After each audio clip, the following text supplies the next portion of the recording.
একটা সত্য কথা, আমার আপনারা মাধবপুর যারা আছেন ধর্মঘট তারা ফোন লাগতেছে। সোনারঘাটের অলি গলি আমি চিনি, কোনানো রাস্তা ভাঙ্গা, কোনানো কিতা আমার খেয়েও ফোন লাগে না। আমি এতগুলা করছি বুঝেন, আমি 49টা ব্রিজ বানাইছি কিতার আগই, এমপি বার আগই। এর মানে আমি 87 জায়গাত গেছি, কিন্তু এই তুলনায় আমি মাধবপুর চিনি না। মাধবপুরের কোন কোন জায়গার যন্ত্রণা এটা আমি, আমার কাছে ইনফরমেশন নাই। আমার এখন ভরসা করার লাগে খের না খের উপরে। যেমন সাথে আইনে মানুষের কিনে কেমন কষ্ট পাইতেছে, এটা কিন্তু রিনা ভাই জানে। এখানে একটা সমস্যা হলো আমি জানি না, সাথে আইনে ঘরে ঘরে তো আমি গেছি না, রাস্তায় রাস্তায় আমি গেছি না। আবার ধরেন টুটুল ভাই বা বহরা ইউনিয়নের এই আমরা চেয়ারম্যান সাহেব জানেন কোনানো কোনানো যন্ত্রণা, আমি জানি না। সোনারঘাট আমার খেয়েও চেয়ারম্যান মেম্বার খেয়েও না জিগানি লাগে। কিন্তু একটা সমস্যা হইল আমার যারা লোক আছে এরা এমনও আছে ক্ষেত্রে ক্ষেত্রে কিতা করে, এরা যেখানে সুবিধা হয় ওইখানে আমার জানায়। ঠিক কথাটা বুঝছেন নি? অন্যখানের যে বেটা আমার ভোট দিচ্ছে না, এবারটার লাগে এমপি না নিয়ে আনি, এবারটার রাস্তা করতাম না নিয়ে আনি। এরা ইটা হইলে তো আমি তো জানি না, কারণ আমি কথা দিছি যে মাধবপুরের সোনারঘাটের মানুষের এক একটা বুট আমার যারা দিছে, ইটার বুটা যদি 5 টাকা বুঝে দেখে, মাধবপুরের এক একটা বুটের দাম 10 থেকে 15 টাকা পড়ছে আমার জন্য। এরার লেগে তো আমি করতাম হইব, আমার অনেক বেশি করতাম হইব। এর লেগে আমার যারা আশেপাশে আছে প্রয়োজনে শত্রু, এরপর মানুষের কষ্ট যেন না হয়, রাস্তাগুলো হিসাব দিবা যে এইটা করণ লাগবে, বাধ্য করবো আমার। তাইলে না আপনারা মন জয় করতাম, নাইলে আপনারা লোক বাদ দিয়ে আমারে আপনারা এমপি বানাইছে। আপনারা তো আমার উপরে প্রত্যাশা অনেক বেশি। আমি কিন্তু আপনারা সবাই সময় দিতাম পারি না ঠিক মতো।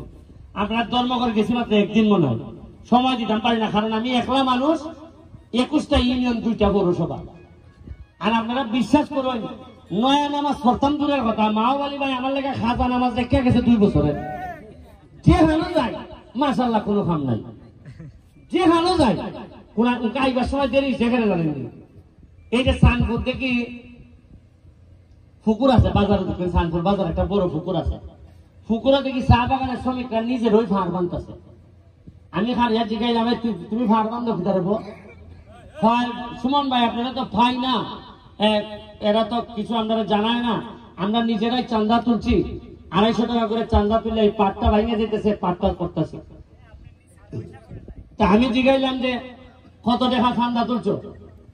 এরা 250 টাকা করে প্রতি করে চান্দা তুলে 20,000 টাকা চান্দা তুলছে, তুললে এই ফাঁড় বানতেছে।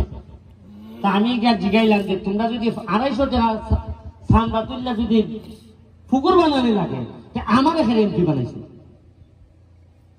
এইগুলি আটবার লেগে বড় বড় মাঠ।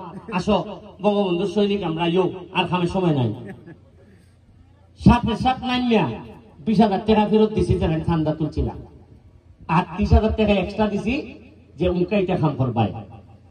এবারে সাথে আমার একবারটা যেহেতু দেখছে যে আরে এদিকে পয়সা মারে দিতেছে বেজান, একবারটা কয় আমরা সাইকেল মন্দিরটা দেখে দিই। যা দেখি ইটার অবস্থা আরো খারাপ, সাইটে ওই মন্দির। আমি জিজ্ঞাসা আমি মন্দির অর্ধেক করছো কত সালে? হয় 12 সালে বৈশা। এরপরে আর খালি সাইডটা খালি করছে, সালও দিতে আসে না, ভিতরে এই গাছ উঠিয়েছি। আমি বললাম 12 সাল মানে হোক যাবে না। মাওবালি ভাই এমপি হয়েছে তো 14 সাল, এরপরে মন্ত্রী হয়েছে। এই মন্দিরটারে আর করছে তো দূরের কথা, তার নজরই মনে করছে না। এরপরে আমি কইলাম যে আগামী কালকে থেকে খাম দইয়া 1 সপ্তাহের মধ্যে, আগামী সপ্তাহে আমি মন্দির উদ্বোধন করবো।